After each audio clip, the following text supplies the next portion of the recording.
Hello, Winternet! I'm the Watcher of New Earth, and welcome to whatever this nonsense I do in my free time is. So, I like the Suicide Squad. I really like the Suicide Squad. As a concept, it's fascinating in universe, and in a real-life publishing sense, it's brilliant because it allows characters that are generally only defined by their relationship to a superhero to develop in a new and interesting way. Clearly, I'm not alone in this sentiment, considering we've been bombarded with different versions of the team for the last decade, and we're still mostly excited to see a new one. Which is interesting considering that after the series that established most of the stuff the team is known for now ended in the 90s, the squad kinda faded away.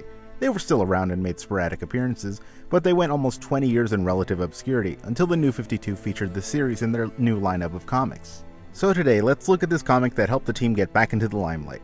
Starting off with the story, much like the series in the 80s, it sees a band of criminals and the occasional well-meaning vigilante go on a string of missions under the tutelage of professional buzzkill Amanda Waller.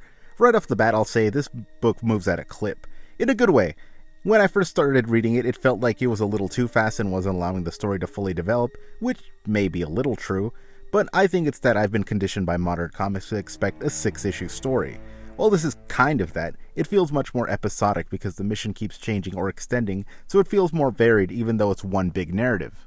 Aside from just being a nice change of pace from some of the other books I've read for this series, I feel it also adds a frenetic energy to the story that helps you get in the headspace of the main characters whose lives are constantly in flux and out of their own control. Real quick story breakdown though, before we talk characters. The first issue opens with the squad being tortured into revealing who they work for, only for it to be revealed at the end that it was the final part of their training. They're then sent immediately into their first mission where they're supposed to take out a stadium full of civilians that have been infected by some sort of techno-zombie virus. On top of this, they're to retrieve the cure for the virus, which is the as-of-yet unborn child of Patient Zero.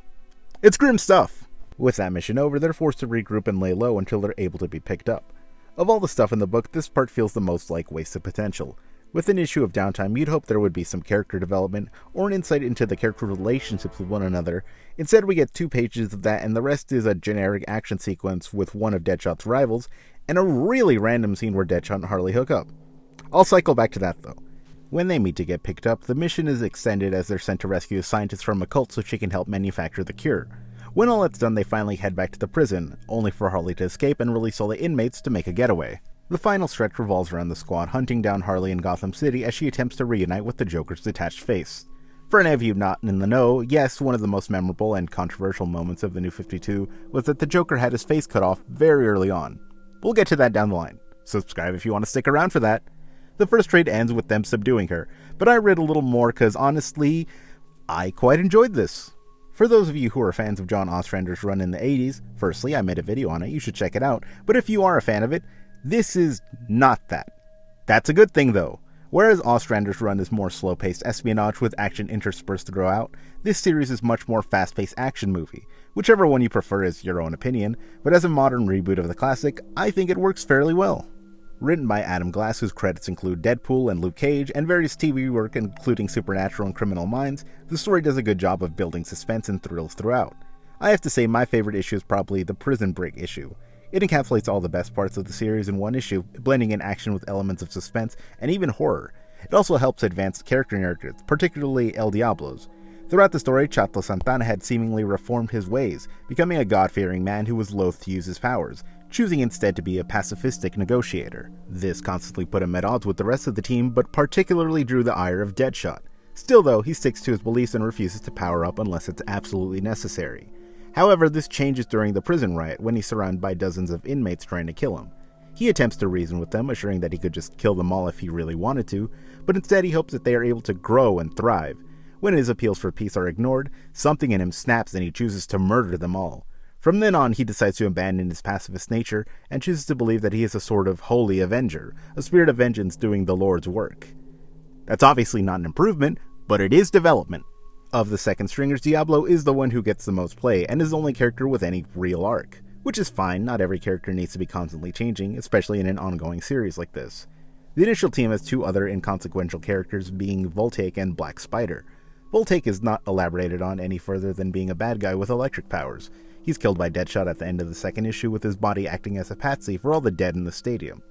Black Spider, aka Eric Needham, is an anti-hero of sorts with origins dating back to the 70s as a foe of Batman. In this version, Needham is an ultra-violent vigilante who has been arrested for killing small-time criminals. Think a cross between Daredevil's ninja stylings with the Punisher's more than dubious moral code. While he doesn't overly contribute to the plot, there are a few scenes with him and Diablo that help flesh them out. He also becomes more important further down the line, but it's not really important for this video, so moving on. King Shark, a character known for having varied portrayal in media, is featured as largely just a brute, barely able to speak, strong as you'd hope, and constantly looking for his next meal. Aside from being another mischaracterization of Shark's bloodlust, this character is pretty fun. He provides levity with his dopish nature and actively helps on the first missions. We also kinda get to have it both ways with Shark, as it's revealed that he's not entirely a mindless brute, and that's only a side effect of Waller purposefully dehydrating him. So a win-win for everyone who has a preference on the characterization. Two more characters before we get to the big guns. Captain Boomerang and Yo-Yo. There's other squad members I could talk about, but nah. Boomerang, a mainstay of Ostrander's run, is hardly in this. Only appearing for an issue and a half, he's left behind at the cult as a bargaining chip to get the scientist. While it would be nice to see more of him since I do enjoy his buffoonery, it is nice to at least see him get screwed over once because he's such a fundamentally unlikable person. Yo-Yo, a man with the power to change his size and mass at will, is a new character created for the series. While not being a major contributor to the story, he does have one of the most memorable moments. During the prison riot, while the other squad members struggle to hold the prisoners, Yo-Yo is tasked with bringing out Shark to give them extra muscle. However, he finds Shark sitting completely still, practically catatonic. As he approaches to investigate, King Shark lunges, biting down and consuming him. While that'd be dark enough, in a morbid twist, Yo-Yo actually didn't die, instead being trapped in Shark's gullet. He does later on escape and eventually rejoins the squad, only adding to the twisted chaos that this team runs on. And running everything as usual is Amanda Waller. She remains the same strong-willed tactician who is willing to sacrifice everyone for the supposed greater good. The only thing that's really changed is her appearance, which has been slimmed down significantly from her previous iteration. Not sure why, it really doesn't affect anything story-wise or character-wise. It's honestly more confusing than King Shark's redesign, who is generally depicted as a grey shark and in this is a hammerhead. His redesign at least feels unique and a deliberate step away from the traditional design, while Waller is just Waller, but more sexualized. Just a bizarre choice. But finally, this series centers, unsurprisingly, on Deadshot and Harley Quinn, the former being a mainstay of the Ostrander squad, and the other being one of the most critically and commercially successful DC characters of the last 30 years. Most of the story puts them at the forefront, and while I think it sometimes relies on these two more than it should, it does work. With this series missing Rick Flag, the field leader role falls to Deadshot, who makes a terrific, reluctant leader. Unlike Flag, who despite not always seeing eye to eye with Waller, was a natural leader who wrangled in all the colorful nutjobs, Deadshot clearly hates having to be in charge. As a character who defines himself as a loner, he sees the squad as dead weight, more often than not getting in his way. Funnily enough though, his frustration with his lot in life actually helps run home the feeling of this team being an actual nightmare to be a part of. It adds to the feeling that this really is a last resort for these people. No one's signing up for this nonsense for laughs. Well, except for Harley. I couldn't find whose idea it was to add Harley to the squad, but it was an absolute stroke of genius. Her madcap, unpredictable nature adds a fun element to the team, and leads to funny interactions with others, and also some showing of true colors here and there. I will say though, as fun as she is in this, I can't help but feel that it really isn't peak Harley. It definitely feels like they quickly established what she could do for the other characters, but not what they could do for her, especially towards the end when she engineers the prison riot, but it's framed as if she did it to get back to the Joker, or at least his face, when they could have just said she felt like escaping. Cause that's who the character is, just a loose cannon who would get bored and leave.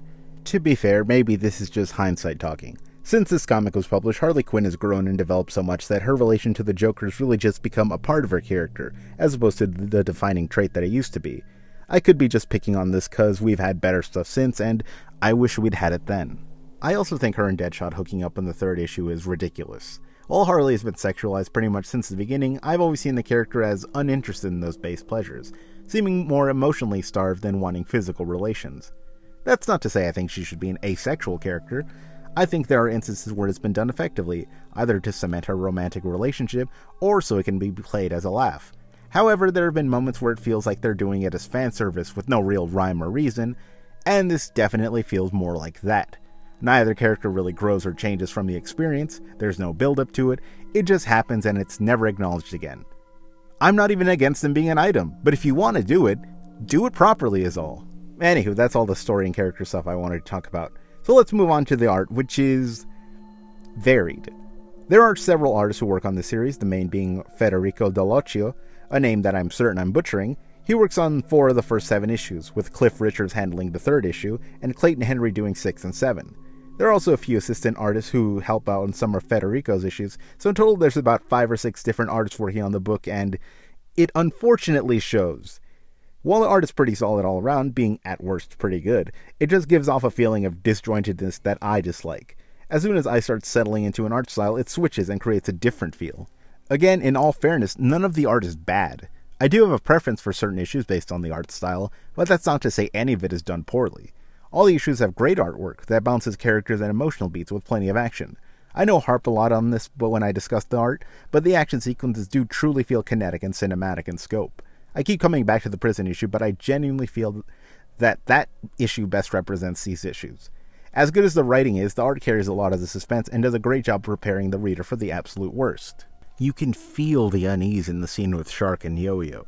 You can feel the quiet frustration as Amanda Waller calls her family one last time, and you can feel Diablo's rage as he's forced to abandon his new way of life. All this comes a lot from the art. The range in that issue alone is enough for me to set aside my issue with the shifting art teams. Yeah, it's mildly annoying, but if nothing else, it allows more people to put their own spin on the team. Overall, I quite like this comic, even with my few personal complaints sprinkled throughout. I wouldn't say it's the best the squad's ever been, but it's a fun, modern take that helped lay the groundwork for the resurgence the team has had in the last decade. It also succeeds in the New 52's mission of being an ideal starting point for new readers, as it doesn't assume you know any of the characters. So if you're looking for a place to start, I've heard good things about the Rebirth series that came after this. But yeah, also, this is pretty dang good. If you have any favorite versions of the Suicide Squad, let me know down in the comments. And if you like this video, give that thumbs up button a big old smackaroonie, you know the deal. And if you want to see the rest of my New 52 series as it comes out, don't forget to subscribe. Anyway, I hope you enjoyed this video, and I hope you all take care. Hope to see you in the next one. Goodbye.